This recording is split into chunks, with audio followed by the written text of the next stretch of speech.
Տեսեք, ինչ վերաբերվում է հարցին քաղաքական հետապնդում է թե չէ, սա ոչ թե քաղաքական հետապնդում է միայն, սա դասական, քրեստոմատիկ քաղաքական հետապնդում է, որը ես համոզված եմ, քաղաքագիտությունը ուսումնասիրող ուսանողները ուսումնասիրելու են, թե որ հատկանիշներն են քաղաքական հետապնդման, երբ որ բարձրաստիճան պաշտոնյան հրահանգում է վերջին բարերով, հա, փողոցային բարերով, ունե զրկել, բռնել եւ այլն, մեկ էլ սկսում է մի գործընթաց, որը ընդհանրապես օրինականության հետ կապ չունի, դա քաղաքական հետապնդում է։ Ասեմ ավելին, այն գործը, որը այսօր այ գործի շրջանակներում, որում ձերբակալվել է պարոն Ծառուկյանը, գիտեք, սենց ասեմ, հետաքրքիր դրվագը որն է, որ այդ գործը, որը վերաբերվում է իրանցի, հա, գործարարների, հայ-իրանական առևտրային տնի, ինքը արդեն իսկ քննվել էր Իրանում, Իրանի դատարանը որոշում էր ընդունել, որ այնտեղ չկա ոչ մի սենց մեքենայություն, ոչ մի հանցագործություն, կա երկու տնտեսվարող սուբյեկտների միջև Իրանի դատարանը, հուսամ այստեղ չկա, չէ՞ մարդով կարող է կասկածի, որ Գագիկ Ծառուկյանը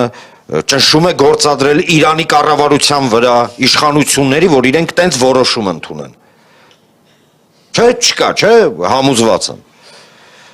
Եվ այս պարագայում, ասեմ ավելին, համացանցում կան հրապարակված պաշտպանների կողմից փաստաթղթերի ցանկ, որտեղ շատ հստակ եւ պարզ երևում է, որ եթե պետք էր, օրինակ ինչ-որ քրեական գործ հարուցել, ապա պետք էր իրանցիներ այն մարդկանց հանդեպ հարուցել, որովհետեւ իրանք իրանց ձեռով իրանական դատարանի որոշմամբ պարտավորագիր էին գրել, որ պարտքեն Գագիկ Ծառուկյանի,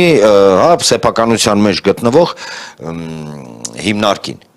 14 միլիոն, եթե չեմ սխալվում։ Այսինքն այստեղ բացահայտ, ակնհայտ, պարզ, առանց ոչ մի բանի, երևում է, որ սա քաղաքական հետապնդում է։ Մարդը հանգիստ իր տան մեջ ժպիտով ընդունում է մարդկանց, ովքեր եկել են իրան ձերբակալեն, թափում են վրեն, գցում են գետնին, ընդ որում հավատացնում եմ ձեզ, իմանալով Ծառուկյանին, հաստատ ինքը չէր դիմադրում, էլի։ Սա անկեղծ եմ ձեզ ասում։ Ընդհանրապես չէր դիմադրում։ Եվ այստեղ, երբ որ մենք փորձում ենք հասկանանք, հարց են տալի, ասում են դուք տեսել եք այդ կադրերը, ասում եմ չէ։ Հավատանք էլի, հավատանք, պարոն Մաթեոսյան, եկեք հավատանք։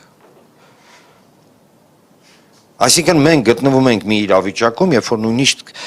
գիտեք, ավտորիտարիզմը եւ ֆաշիզմը գրոտեսկ է։ Ծաղրանկարի է նմանվում այս ամբողջ process-ը։ Լուրջ մարդը, դա այն մարդը չի, որ կոստյում գալստուկով է, հա, ներողություն այս բաները, լուրջ մարդը կամ լուրջ քաղաքական գործիչը շատ կարևոր մի առանձնահատկություն պետք է ունենա, չդարձնի ֆարս յուրաքանչյուր գործընթաց։ Եվ այո, սա քաղաքական հետապնդում է, առանց կասկածի քաղաքական հետապնդում, այլ խոսք, որ սրանց քաղաքական պապաները Անկարայից, Բաքվից, Բրյուսելից ու Վաշինգտոնից աշկերտները այսպես փակում են բանում, բայց ինչքան ես ասեմ ավելին, այս process-ն էլ երկար չի տևի։ Այնտեղ էլ են շատ զարմանում լիքը բաների, որովհետև բռնապետությունն էլ էլի պետքա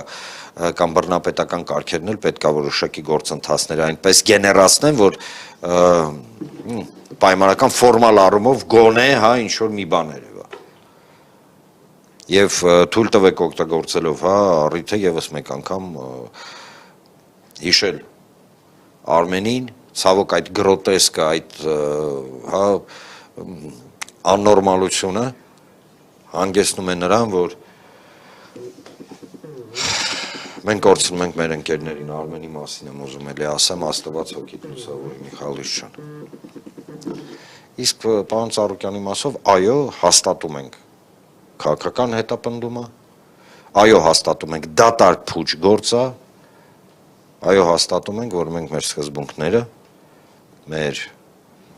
այն բոլոր, հա, ասածները, որ ասել ենք, մենք այդ ամեն ինչին պատասխանատու ենք եւ տեր